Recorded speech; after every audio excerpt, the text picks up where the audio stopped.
tey jii ma wax bane tareet ngir yaa ma def antel pareet yaa fa bi xam-xam ne yéreet ci sama xel ci xarnu bi. أعوذ بالله من ميل غير دار ومن سدود عما سنة فردا. suñu xikma tey mu ngi jëm ci diggante alal ak wërsëg. Cheikh Ahmadou Bamba dafa wax ne murid yi li ñuy bari ñett rekk lañ. am na ci koo xam ne bu ñëwee rek dañ koy daldi jox barke ngir ku ko gaawul jox du fi liggéey mukk lu ko yóbbu àjjana. am na ci koo xam ne deesu ko jox barke mukk ngir ku ko jox dana ca def lu ko yóbbu sawara.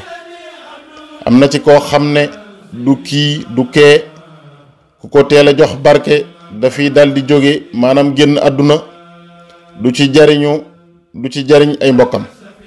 su ko defee ñu mën koo téyel ko ba nga xam ne su ci jotee man cee jariñ ci mbokkam.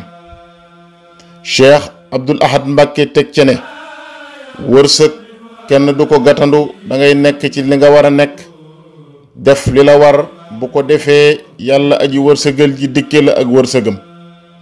dafa wax ne ku bëgg dara da ngay way ci dara ngir borom dara man la fa fekk ak dara. dañu bàyyi xel ne wërsëg nag ak alal bokkuñu. wërsëg mooy li nga jëfandikoo ci sa alal képp soo génnee àdduna li nga fi bàyyi du sa wërsëg waaye alal la di wërsëgu ñeneen. wërsëg nag yi koy maye bi ko yonent bi sallallahu alayhi wa sallam di lim sabab lu di liggéey moo ca mujj.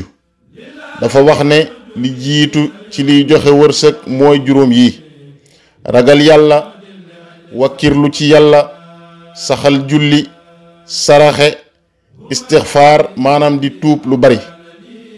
bi mu limee juróom yooyu ba noppi la ciy soog a teg sabablu maanaam liggéey. kon ñu gis ne du liggéey bi ci boppam mooy joxe wërsëg. kon lu nit di yëngu bu ca bëggee wërsëg na ca jiital jaamu yàlla. ki nga xam ne gëmul yàlla wala yàlla ñuru ko nag la mu yor lu mu bari tuddul wërsëg. musiba la mu ko nar a tàbbal ci ab safaan ëllëg yàlla nanu ci sunu borom musal.